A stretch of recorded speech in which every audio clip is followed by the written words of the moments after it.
A gate agent's power is absolute. For the 10 minutes you're at their podium, they are judge, jury, and executioner. But what happens when that power is fueled by pure, unadulterated prejudice? Marcus Vance, a first-class passenger, was about to find out. He was calm, he was polite, and to gate agent Karen Miller, he was a threat. She decided he didn't belong, so she called security, accusing him of fraud. She was about to ruin his life. What she didn't know was that the most powerful man in American aviation was sitting in seat 2B on the same flight, and he was watching everything. The air in Chicago O'Hare's Terminal 1 was thick with the smell of recycled breath, stale Cinnabon, and jet fuel. It was a smell Marcus Vance associated with progress, but also with profound exhaustion. At 4:15 p.m. on a Tuesday, Concourse C was a roiling sea of humanity. Business travelers in rumpled suits marched with grim determination. Families wrangled strollers piled high with Disney-themed luggage, and students in college sweatshirts slept on the floor, using their backpacks as pillows. Marcus was one of the suits, though he ditched the jacket. He was tall, sharp, and wore a crisp blue button-down and tailored slacks. His laptop bag, a sleek leather Toomey, was slung over one shoulder, and his rollerboard, a matching Toomey, glided silently beside him. He was the very picture of the executive traveler. He was also, in this particular sea of faces, distinctly black. This fact was usually just a fact, nothing more. But in the liminal, high-stress space of an airport, it sometimes felt like an adjective, one that could modify passenger into suspicious passenger with alarming speed. Marcus was an aerospace engineer, a senior director at Aerodyne Solutions, one of the nation's top defense and aerospace contractors. He was flying from Chicago to Washington, D.C. for the National Aerospace Symposium. He was, in fact, the keynote speaker for the following morning's session on next-generation avionics systems. His presentation was on his laptop. His mind was on that presentation, not on the chaos around him. He arrived at Gate C-21, Trans-American Airlines Flight 451 to Reagan, DCA. The sign read, "On time." But the gate area was packed, and the inbound aircraft, a 737-800, was not yet at the jet bridge. A collective low-grade anxiety hummed from the crowd. At the podium stood the gate agent. She looked like her name might be Karen. She was a woman in her late 40s, with a severe blonde bob that looked like it had been sprayed into submission. Her TAA uniform jacket was strained across the shoulders, and her name tag, pinned slightly crooked, read Karen Miller. She was typing with a violent, pecking fury, her face a mask of pinched frustration. "No," she snapped into her headset. "I told you, the manifest is locked. I can't move him. He'll have to take the 940. Marcus found a seat near the window, away from the scrum. He checked his app. Boarding, 4:35 p.m. He had time. He pulled out his phone and reviewed his speaker notes. He was calm. He was a man of logic, data, and systems. Airports were just complex systems with frustratingly human variables. The inbound flight finally docked at 4:30 p.m. A river of tired passengers flowed out, and Karen Miller's voice, amplified by the PA system, cut through the din. "Ladies and gentlemen, we apologize for the late arrival of your aircraft. We will begin boarding Trans-American, Flight 451 to Washington Reagan in approximately 15 minutes. We ask for your patience as our crew works to clean and prepare the cabin." The crowd groaned. 15 minutes was airline code for 30 minutes, maybe an hour. Marcus watched Karen. She dealt with the line of passengers asking about connections with a brittle, barely there patience. She offered no solutions, only sharp retorts. "Sir, I can't control the weather in Atlanta. Ma'am, you'll have to call the 800 number." She was a brick wall, and she seemed to enjoy the impact. At 5:05 p.m., her voice crackled again.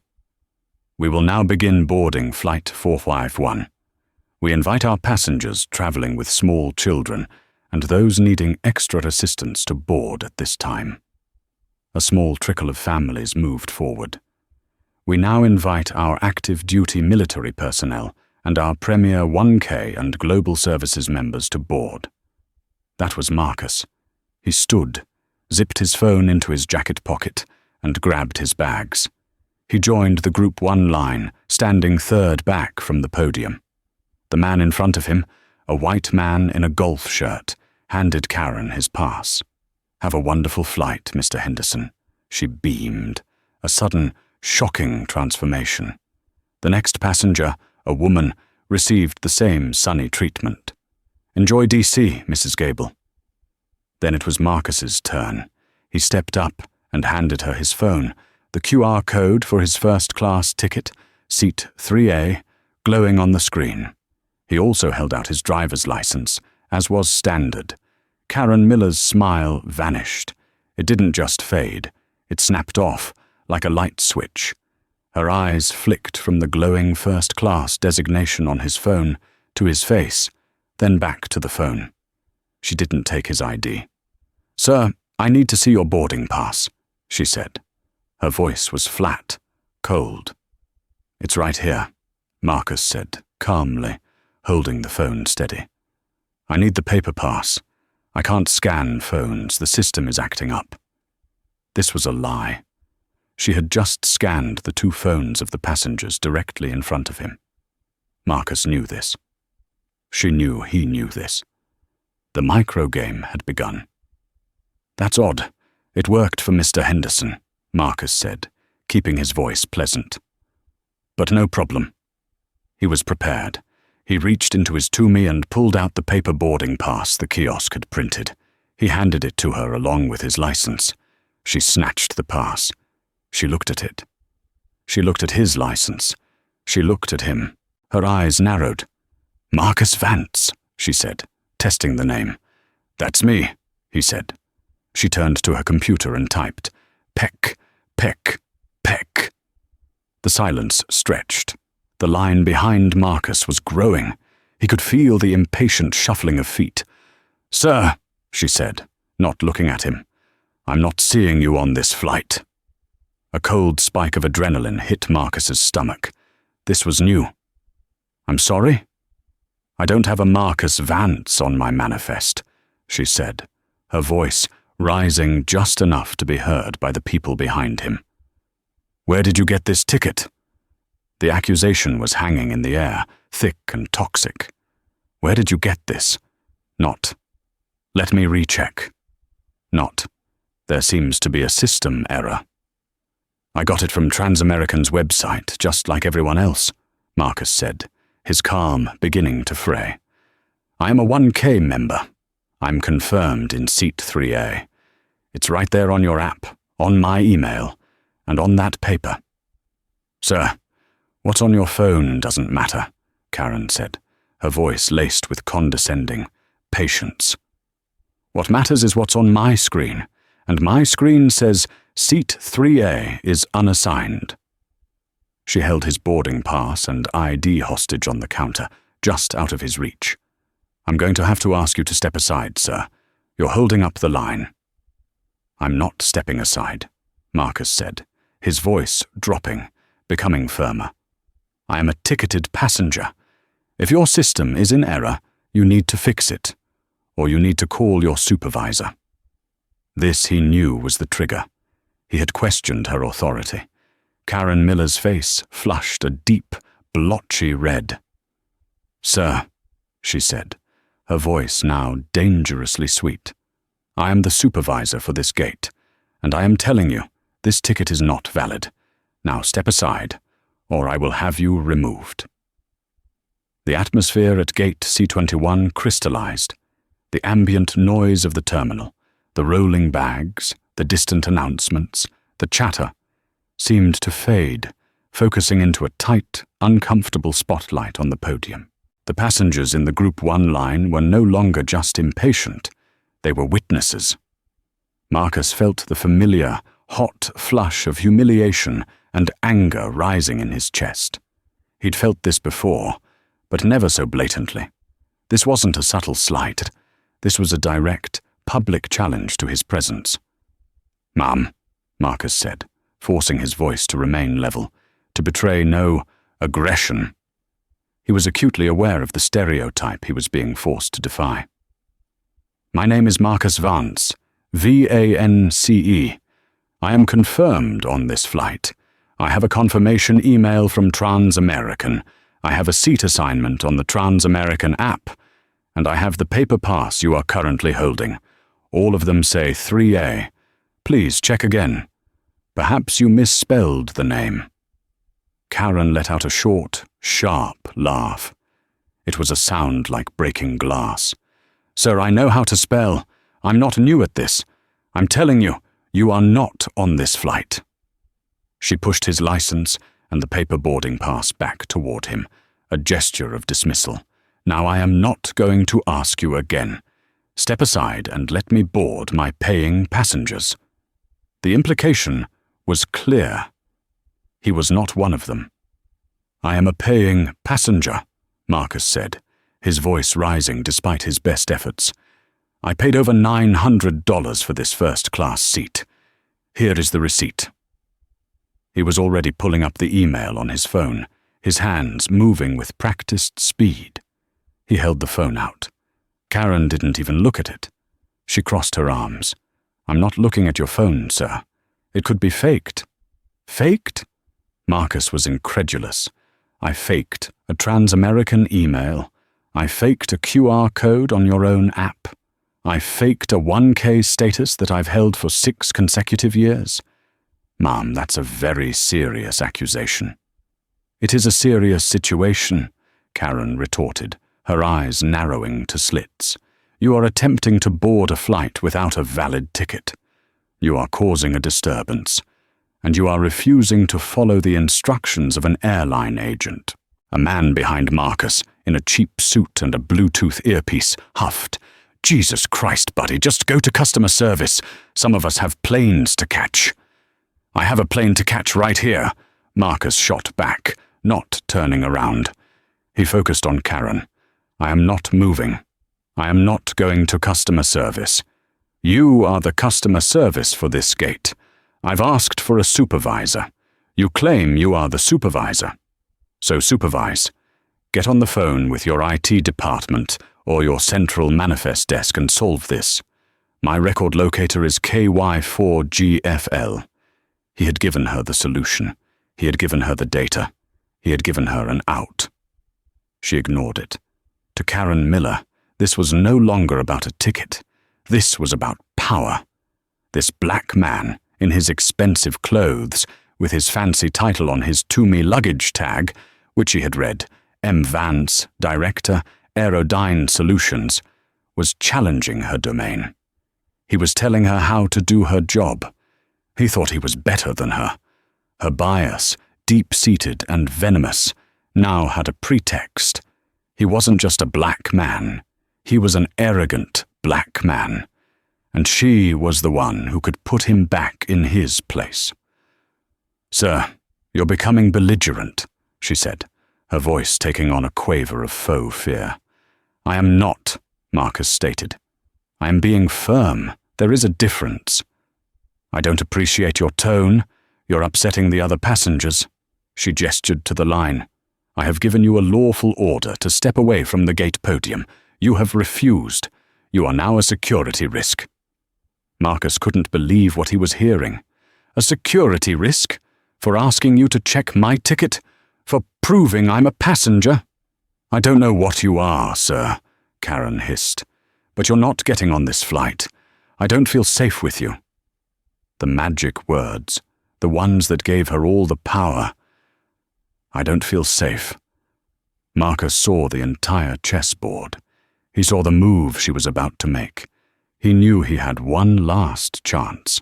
"Ma'am, let me be very clear," he said, speaking slowly, enunciating every word. "My name is Marcus Vance. I am a key contractor for the Department of Defense. I am scheduled to speak at a national security symposium in Washington, D.C. tomorrow morning. If you deny me boarding, you are not just inconveniencing a passenger, you are interfering with a multi-million-dollar government contract. Now get your manager." He had hoped the weight of Department of Defense would snap her back to reality. It did the opposite. It confirmed her darkest suspicions. To her, he wasn't a contractor. He was a liar. He was making up a fantasy to intimidate her. It was the last straw. "That's it," she said. She grabbed the red phone at the podium, the one that went straight to security. Marcus's blood ran cold. "What are you doing?" "I am calling airport security," she said, her voice dripping with venomous triumph. "I have an individual at gate C21, Concourse C, who is attempting to board with fraudulent documents. He is belligerent, non-compliant, and is claiming to be a government contractor. Yes, a black male, about 6'2", blue shirt." She was describing him as if he were a criminal in a lineup. Marcus's hand went to his pocket. He pulled out his phone, unlocked it, and hit the video record button. He held it up, his hand steady, pointed at the podium. "You are being recorded, ma'am," he said, his voice flat. "For my own safety. You have just made a false report to law enforcement. You have accused me of a federal crime." Karen's eyes widened in fury. "He's recording me. He's threatening me. Get here now!" She slammed the phone down. "Recording airline staff is a violation of federal law," she shrieked. "It was not. You are in so much trouble, mister. You have no idea." "And you, Miss Miller," Marcus said, his voice a low growl, "have just destroyed your career." The line of passengers had scattered, moving back from the podium as if a bomb had been found. The entire gate area was now staring. Marcus stood alone, phone held high, a digital shield against the storm that was coming. The terminal's relative quiet was broken by the squeak of rubber soles on polished linoleum. 2 Chicago airport police officers, a man and a woman, moved through the crowd with practiced, non-threatening speed. They weren't running, but they were moving. The crowd parted for them like the Red Sea. The first officer, a tall, stern-looking man whose name tag read Riley, had his hand resting on his belt, not on his weapon, but near it. It was a posture of readiness. The second, Chen, was younger, more watchful, her eyes scanning not just Marcus, but the entire gate area. "What's the situation here, ma'am?" Officer Riley asked, addressing Karen, as she was the one who had made the call. Karen Miller, seeing the uniforms, underwent another transformation. Her aggressive, venomous demeanor melted away, replaced by the breathless, shaky facade of a victim. "Oh, thank God," she said, putting a hand to her chest. "This man," she pointed directly at Marcus, "he tried to board with a fake first-class ticket.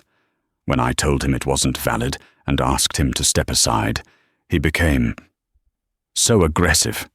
He was shouting. He refused to move. He started claiming he was with the Department of Defense, trying to intimidate me." Marcus kept his phone recording, holding it steady at his chest. "Officer, that is categorically false," he said, his voice a low, steady counterpoint to Karen's hysterics. "My name is Marcus Vance. I am a ticketed passenger." "Officer, he's recording you!" Karen shrieked. "He's been recording me this whole time. He threatened me." Officer Riley looked at the phone. "Sir, I'm going to need you to put the phone down while I talk to you." "With all due respect, officer," Marcus said, "this agent just accused me of committing a federal crime, ticket fraud.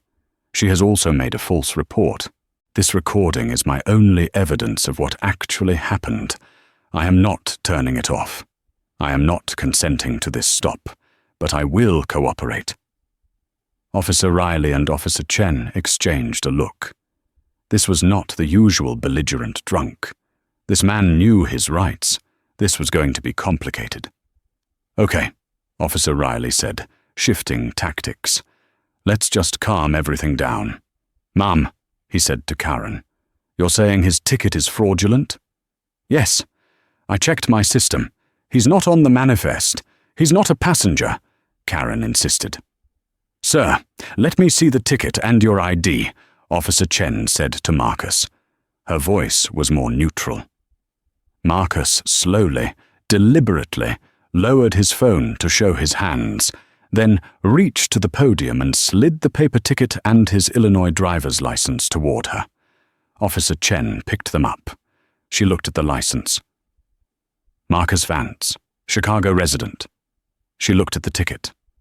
"TAA 4551 to DCA, seat 3A. Looks like a standard boarding pass." She walked over to the scanner on the podium. "Ma'am, did you try to scan it?" It's not in the system," Karen sputtered. "Just let me try," Chen said. She held the barcode under the scanner. Beep. The screen flashed. "Vance, Marcus, seat 3A, Group 1, cleared." The gate fell utterly silent. Marcus felt a wave of dizzying, vindicated rage. Karen Miller's face went from blotchy red to a pasty, sickly white. She stared at the screen. No, it wasn't working. It said unassigned. "I swear, the system seems to be working fine, ma'am," Officer Chen said, her voice flat. She handed the ticket and ID back to Marcus. "So I'm free to go?" Marcus asked, his eyes locked on Karen. "Not so fast," Karen snapped, her voice shaking but recovering. That doesn't matter. He was aggressive. He threatened me. He refused to follow a crew member's instructions. I don't feel safe with him on my flight. He is a security risk. I want him denied boarding." This was the last card she had to play. The crew member discretion card. The trump card that could override a valid ticket. Officer Riley sighed. This was the part he hated. "Sir," he said to Marcus, "I'm not arresting you. You haven't committed a crime. But the airline has the right to refuse service. If the gate agent says you're a security risk, even if we don't agree, we can't force them to let you on the plane." "So that's it?" Marcus was incredulous. "She calls the police on me. She accuses me of a crime. She's proven to be lying about the ticket. And I'm the one who gets punished? I'm the one who doesn't get to fly? I'm the one who misses my presentation? This is insane."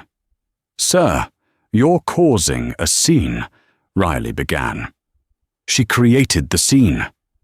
Marcus's voice finally cracked, the raw injustice of it burning through his composure. "She did this. This is racism. Let's call it what it is.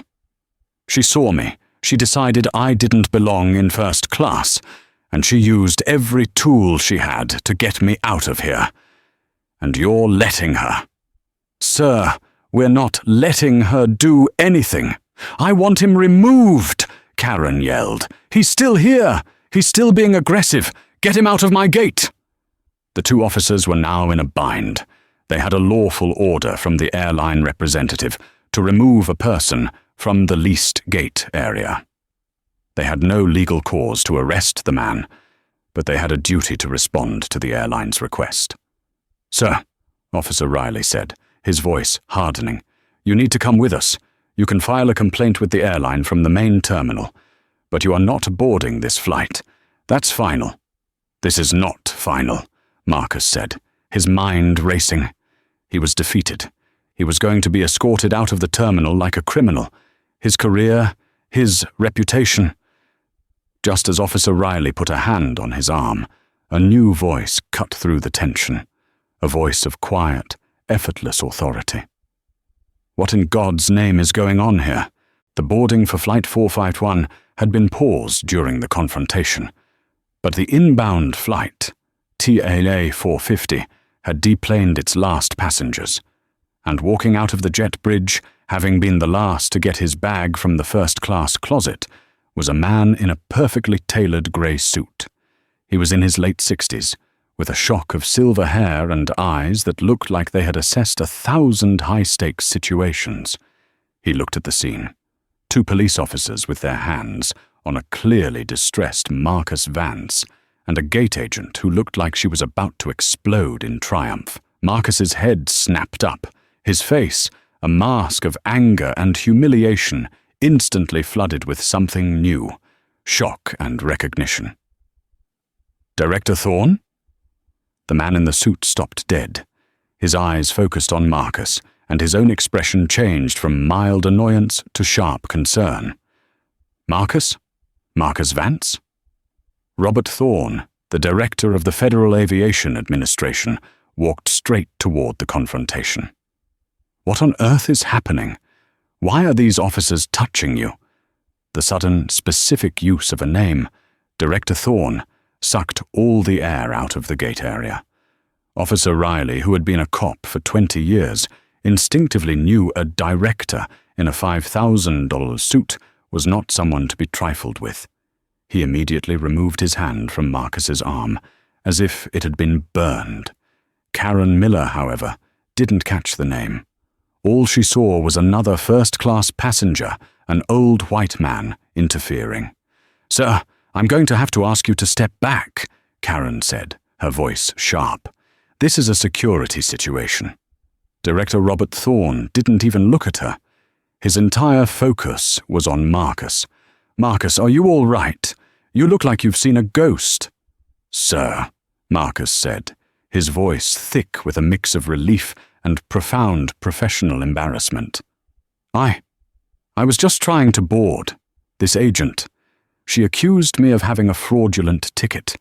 She called the police on me." Thorne's genial, tired traveler expression evaporated. It was replaced by something cold and hard, a look that had terrified senators and brought airline CEOs to heel. He had known Marcus Vance for nearly 15 years, first as his most brilliant graduate student at MIT, and now as one of the brightest minds in aerospace engineering. He considered Marcus a colleague, almost a son. He turned his head slowly, his gaze falling on Karen Miller. It was like being targeted by a laser. "You," he said, his voice low and dangerous. "You're the gate agent?" Karen, realizing this man was not backing down, puffed up with indignation. "Yes, I am. And this passenger was causing a severe disturbance.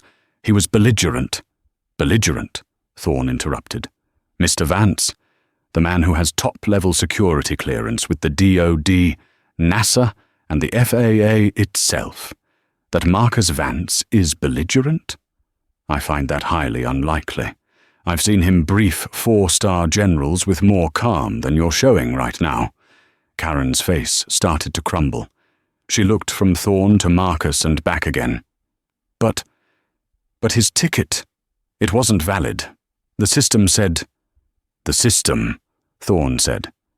"Officer," he addressed Officer Chen, "did you see a valid ticket?" "Yes, sir," Chen said immediately. "We scanned it. It's valid. Seat 3A.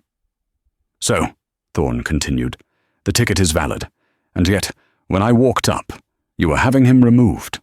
Why?" He was a threat," Karen insisted, her voice rising to a desperate squeak. "He refused to follow my instructions. I didn't feel safe." "A threat," Thorne repeated. He looked at Marcus, hands at his side, holding only a phone and a roller bag. "He's a threat to you? An agent of a multi-billion-dollar corporation standing behind a fortified podium with a direct line to law enforcement? He's the threat." "Sir, I think we have this under control," Officer Riley said, trying to regain his footing. "It's an airline matter now. Sir, if you're with Mr. Vance, you should both head to the customer service center." Thorne turned to Officer Riley. "An airline matter, you say? I agree." He reached into his suit jacket.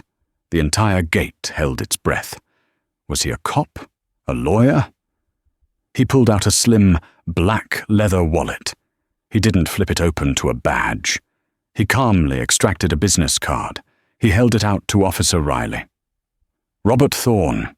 I'm the Director of the Federal Aviation Administration.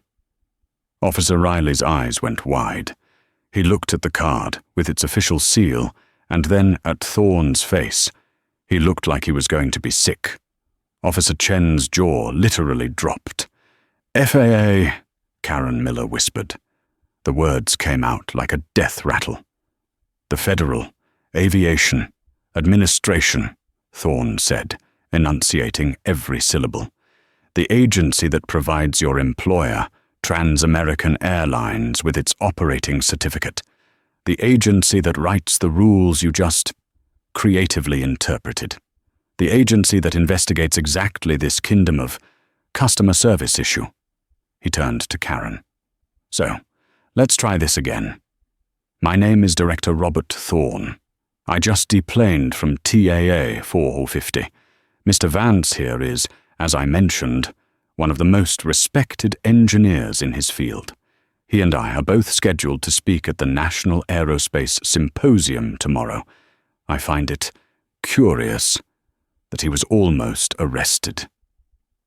Tell me, Ms. Miller, and he read her name tag with deliberate, chilling precision. What exactly was the problem? Karen Miller was shaking, her entire body. Her mouth opened and closed, but no sound came out. The podium she had used as a fortress now felt like a witness stand. I thought, she stammered. You thought, Thorne said. What did you think, Ms. Miller? Did you think he didn't look like a first-class passenger? Did you think he looked aggressive? Did you think you could call the police on a black man for no reason and get away with it?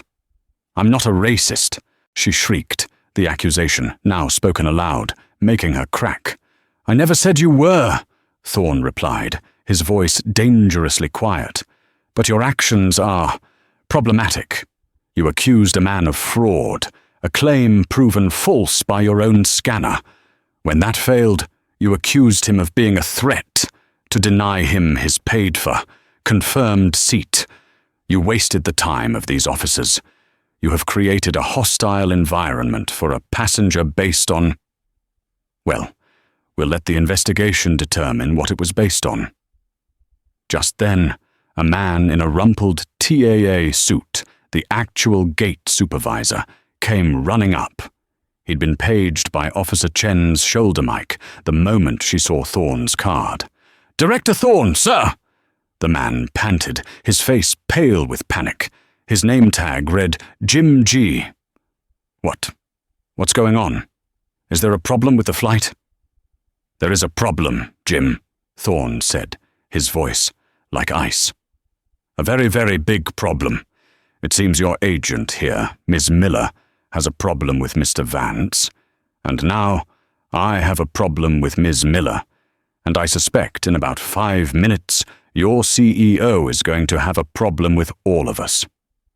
Thorne looked at Marcus. Marcus, give me your phone. Marcus, still silent, handed it over, the video still recording. Thorne held it up. Jim, I need you to know that Ms. Miller's entire performance has been documented. I also want you to pull every second of CCTV footage from this gate, starting 20 minutes ago. You will preserve it. It will be subpoenaed by my office's general counsel tomorrow morning. Do you understand me? Yes, Director. Absolutely. Sir, Jim stammered, sweating profusely. Good. Thorne turned back to Karen Miller. Ms. Miller, you are to step away from this podium. You are not to touch that computer. You are not to speak to another passenger. You will wait right here. You have just become the subject of a federal investigation. The power vacuum at the podium was absolute. Karen Miller, who seconds before had been the supreme authority of Gate C-21, was now a ghost. She stared at Director Thorne, her face a mask of disbelief, her authority and her future evaporating in real time. The passengers, who had been a hostile audience for Marcus, were now a hostile audience for her. The whispers started, sharp and judgmental. Can you believe that? accused him of fraud. The FAA Director? What are the odds? Jim, the supervisor, was in full damage control mode. He looked like a man trying to defuse a bomb while being yelled at. "Director Thorne, Mr. Vance, I cannot apologize enough," Jim said, wringing his hands. Please, this is a terrible misunderstanding. Mr. Vance, let me personally escort you onto the aircraft. You can pre-board. Let me get you a drink. Anything." He turned to Marcus, offering a deeply obsequious smile. Marcus hadn't spoken since Thorne had arrived. He had just been absorbing. He had absorbed the humiliation, the fear, the rage, and now this, the stunning, karmic reversal. He looked at Jim, then at Karen, then at Thorne. "No," Marcus said. His voice was quiet, but it cut through the noise. Jim froze. "No, sir. No," Marcus repeated. "I'm not boarding. Not yet. First, I want to hear her explanation. I want her to look at me and tell me why she did what she did." All eyes, including Thorne's, turned to Karen. She was cornered. There was no podium to hide behind, no rules to quote, no police to call. "Ms. Miller?" Marcus said, stepping forward. "You had a lot to say to me a few minutes ago. You accused me of being a criminal. You tried to have me arrested. You called me aggressive. You called me a threat. Now, in front of your supervisor, these officers and the director of the FAA, tell me why." Karen Miller crumbled. It wasn't a slow slide. It was a total collapse. Her face, which had been white with shock, now crumpled, and she burst into a storm of tears. They were not quiet, dignified tears. They were loud, ugly, gasping sobs. I don't know," she wailed, her voice high and pathetic. "It's been such a bad day. The flight was late. Everyone was yelling at me. This man, I was stressed." "Stressed?" Marcus said, his voice flat. "You were stressed, so you decided to call the police on me. I was stressful. You came up here with your attitude," she spat out, the tears mixing with a resurgence of her earlier venom. "You thought you were so much better than me, with your fancy bag and your first-class ticket, and then you started recording me. You threatened me." This was the opening Thorne was waiting for. "He recorded you after you accused him of a crime, Ms. Miller," Thorne said, his voice clipping every word. "He recorded you after you called for armed police. He documented the event because you made him feel unsafe. That is not a threat. That is his right." But, my system," she cried, falling back on the last piece of wreckage from her story. "It said unassigned. I swear it did. It was a glitch." "A glitch," Thorne said. "A glitch that only affected Mr. Vance. A glitch that you, as the gate supervisor you claimed to be, didn't even try to solve. You didn't call for help. You didn't check his record locator. You went straight to the nuclear option. You went for the arrest. You saw a black man, and you assumed criminal. You saw his first-class ticket, and you assumed fraud. You didn't see a passenger. You saw a problem." Karen had no answer. She just sobbed. "This isn't fair. You're all ganging up on me. I was just doing my job." "No," Jim, the supervisor, finally said, his voice hard. He had seen his entire career flash before his eyes. He was not going to go down with her. "You are not doing your job, Karen. Your job is to de-escalate. Your job is to help passengers. Your job is to verify tickets, not to make wild accusations." He looked at her with pure, cold fury. "Give me your badge." Karen's sobs stopped for a second. "What?" "Your SIDA badge and your company ID. Now, you are suspended, pending a full investigation." "Suspended," she whispered, the reality of the word hitting her. "Suspended. Jim confirmed. "And I can tell you right now, Karen, I've seen the video, and I've heard the director. Don't bother coming back. You're done." Karen Miller looked at him, her face a mess of tears and mascara. Then, with a scream of pure, animal rage, she ripped the lanyard from her neck, unclipped her badge, and threw it at the podium. It skittered across the counter and fell to the floor. "Fine, I quit. This job is hell anyway. You're all horrible." She grabbed her purse from under the counter and, without another look, pushed her way through the stunned crowd of passengers, shoving people aside as she ran down the terminal, her sobs echoing behind her. There was a long, stunned silence. Officer Riley and Officer Chen just stood there, looking profoundly uncomfortable. "Well," Officer Riley said into the quiet, "looks like our work here is done. Director, Mr. Vance, have a good flight." They turned and walked away, disappearing quickly into the crowd. Jim, the supervisor, bent down and picked up Karen's discarded badge. He looked at it with disgust, then pocketed it. He turned to Marcus and Director Thorne, his face pale but composed. "Director Thorne, Mr. Vance, on behalf of Trans-American Airlines, the words 'I'm sorry' are not enough. We will fully cooperate with the FAA's investigation. You will, Thorne cut him off. "But right now, what you will do is find another agent to board this flight, which is now an hour late, and you will personally escort Mr. Vance and me onto that aircraft, and you will send us 2 glasses of your best champagne immediately." He put a hand on Marcus's shoulder. "Come on, son. Let's get you to DC." Marcus looked at the podium, at the empty spot where Karen had stood. He felt empty. The victory was hollow. The humiliation was still a raw, open wound. But he nodded. "Yes, sir," he said. "Let's go." As Jim personally scanned their tickets, beep, beep, and led them down the jet bridge, the entire gate area of passengers erupted in spontaneous applause. It wasn't for Jim, and it wasn't for Thorne. It was for Marcus. It was a small, inadequate balm on a very deep wound.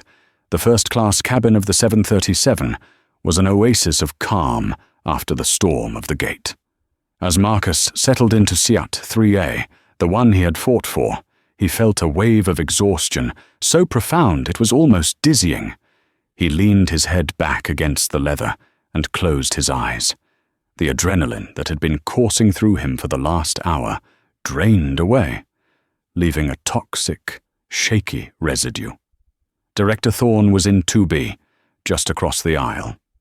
As the flight attendants, who had clearly been briefed by Jim and were now treating Marcus with the kind of deference reserved for royalty, bustled around, Thorne was on his phone. The cabin door hadn't even closed. "Get me Frank," Thorne said into the device, his voice low but audible. "Yes, Frank Wallace, the CIO of Trans-American. I don't care if he's in a meeting. Tell him Robert Thorne is on TAA 451, and if he doesn't pick up in the next 30 seconds, I'm pulling the operating certificate for his entire O'Hare hub. Yes, I'll wait." Marcus listened, his eyes still closed. It was surreal.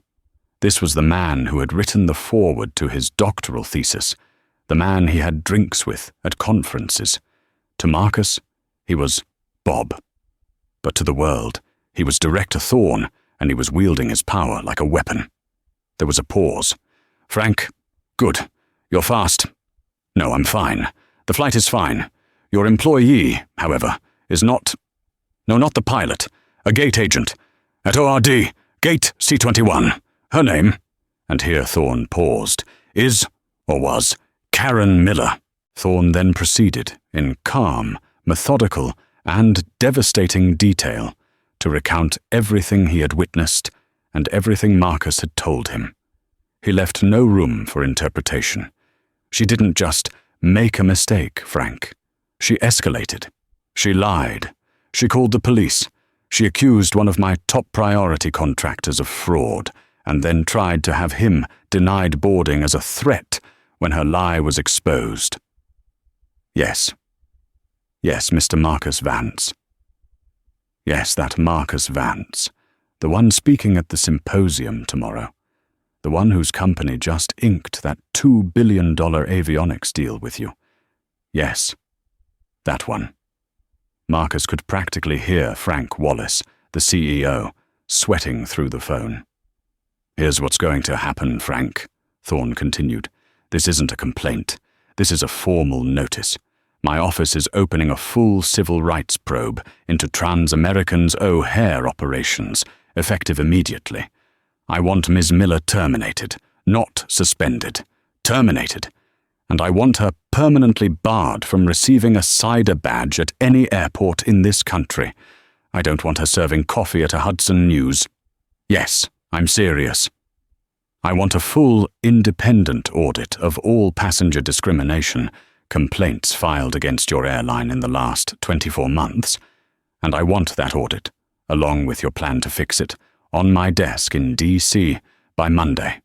Or we can have this conversation through our lawyers and the press. Your choice? Good.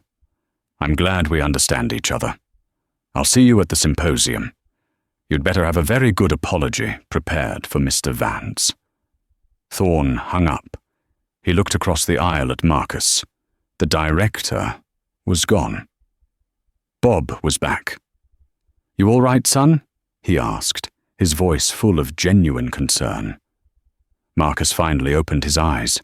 He looked at the man who had just dismantled a person's career and launched a federal investigation, all before the plane had even pushed back from the gate. I think so, Marcus said, his voice hoarse. Thank you, Bob. If you hadn't been there, I'd be in a holding cell right now, or best case, trying to rebook my flight for tomorrow. Nonsense, Thorne said, waving a hand. You'd have been fine. You're smart. You were recording. But she picked the wrong man on the wrong day. She picked the one passenger on the entire manifest who had my personal cell number. A flight attendant arrived with 2 glasses of champagne on a tray. Director Thorne, Mr. Vance, from the captain, with his profound apologies for the delay and the disturbance at the gate. They each took a glass. To accountability, Thorne said, raising his. To accountability, Marcus echoed. They clinked glasses. The champagne was cold and sharp, and it cut through the foul taste of the encounter. The rest of the flight was quiet. Thorne went back to his work, and Marcus tried to review his presentation, but he couldn't focus. He kept replaying the scene, the accusation, the coldness in Karen's eyes, the arrival of the police, the sickening feeling of powerlessness. He realized that what Thorne had done was more than just save him from a bad situation. He had given him what so few in his position ever get: immediate, undeniable, and overwhelming justice.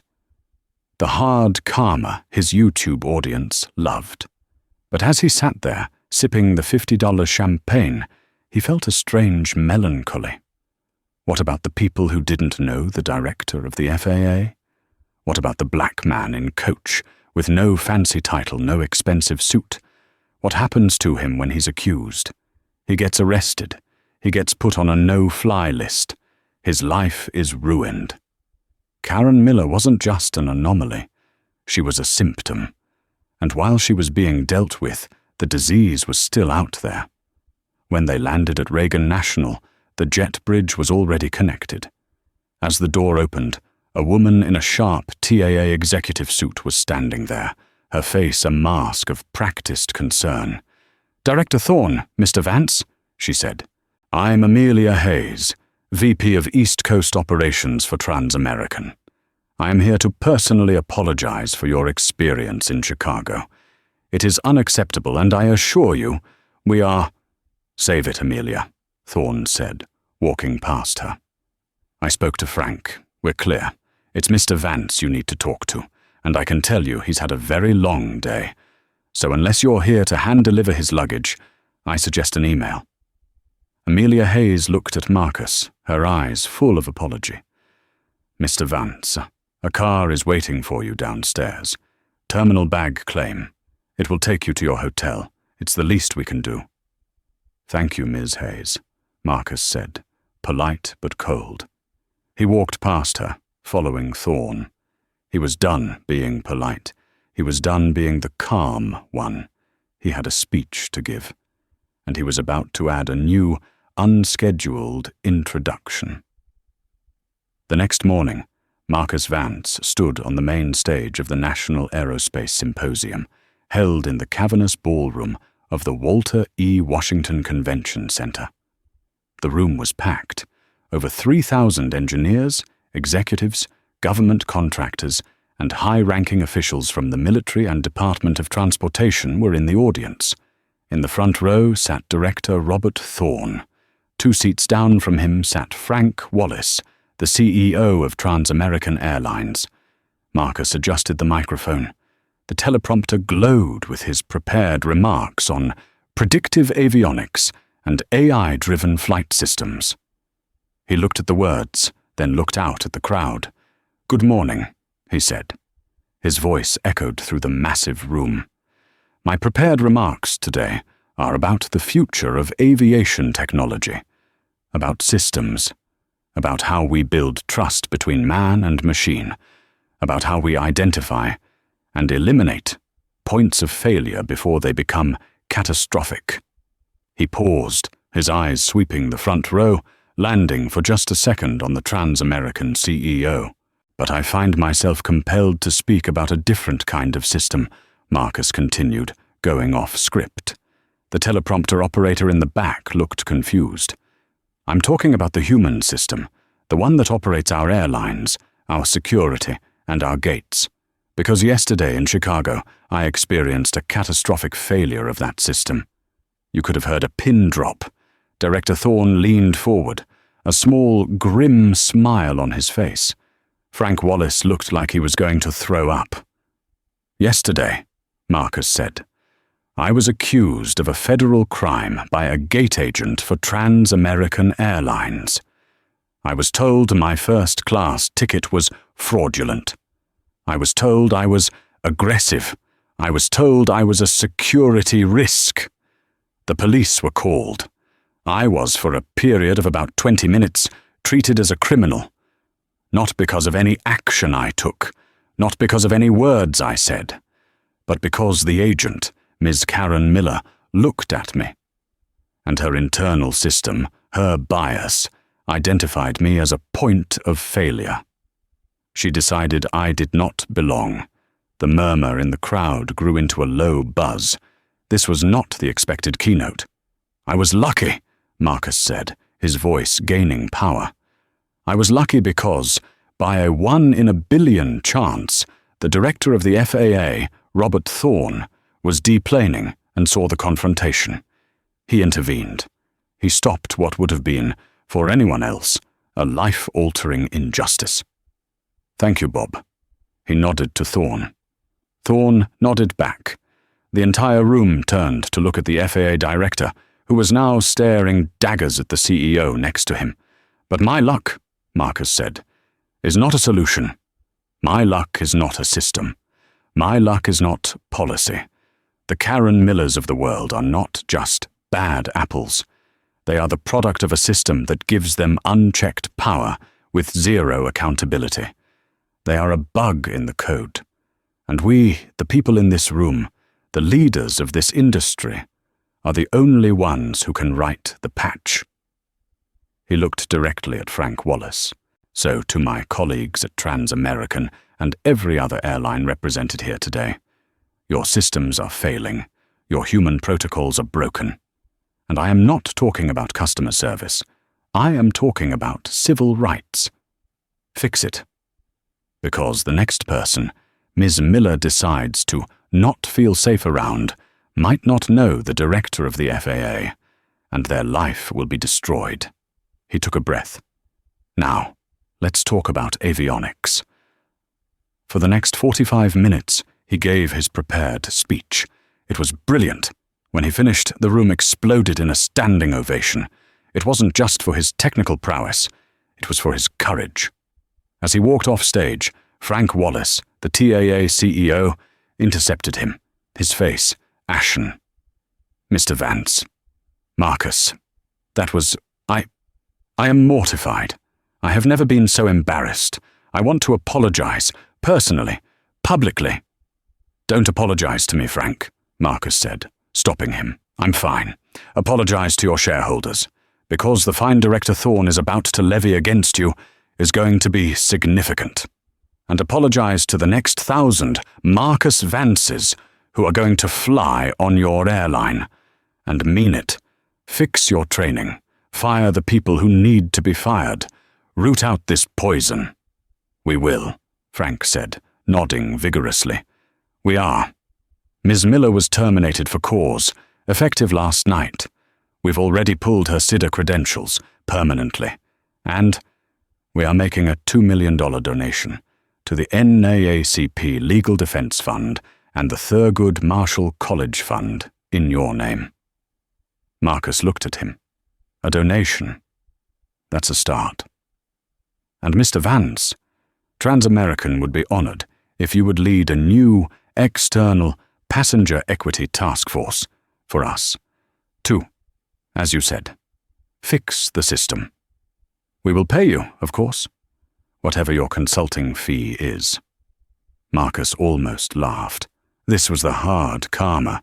She tried to get him kicked out of an airport. Now he was going to be paid a 6-figure sum to rewrite the rules for her entire company. "Send me a proposal," Marcus said. "I'll consider it." He walked away, leaving the CEO standing in the wings. The karma for Karen Miller, however, was just beginning. She was, as promised, fired. But it didn't stop there. The terminated for cause and the revocation of her SIDA badge, security identification display area, meant she was blacklisted. She couldn't work for any airline. She couldn't work for airport food service. She couldn't work for terminal janitorial. She couldn't even get a job at a duty-free shop. In the eyes of the federal government, she was a security risk, the very thing she had accused Marcus of being. She tried to sue Transamerican for wrongful termination. The case was thrown out in summary judgment the moment TAA's lawyers produced the gate's CCTV footage and the 10-minute-long video from Marcus's phone. The judge, in fact, admonished her lawyer for wasting the court's time. The story was picked up by aviation blogs, then by national news. A passenger in the gate area had also filmed the confrontation, and their video, showing Karen's meltdown and Thorne's arrival, went viral. Karen Miller became Airport Karen, a national symbol of prejudice. She lost her apartment in Rosemont because she couldn't make rent.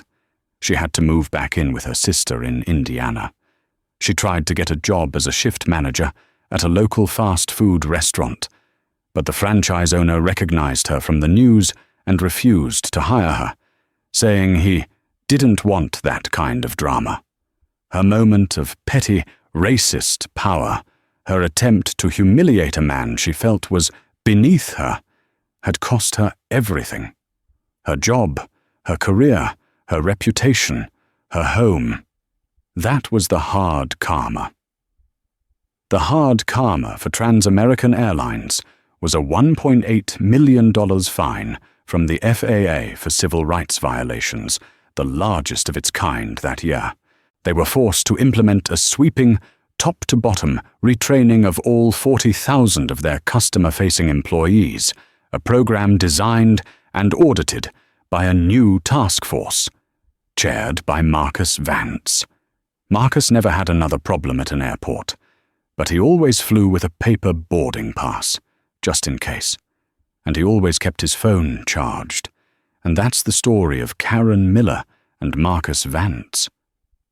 It's a harsh reminder that in the modern world, the most dangerous weapon isn't a gun, it's a little bit of power in the hands of someone with a heart full of prejudice.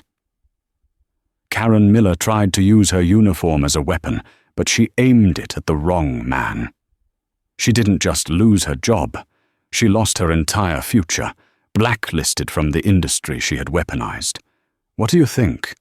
Was this karma a bit too hard, or was it exactly what she deserved? Let me know your thoughts in the comments below. Have you ever seen someone abuse their power like this? Tell us your story. And if you enjoyed this dose of real-life justice, don't forget to like, share, and subscribe for more stories where the karma always hits back. Thanks for listening.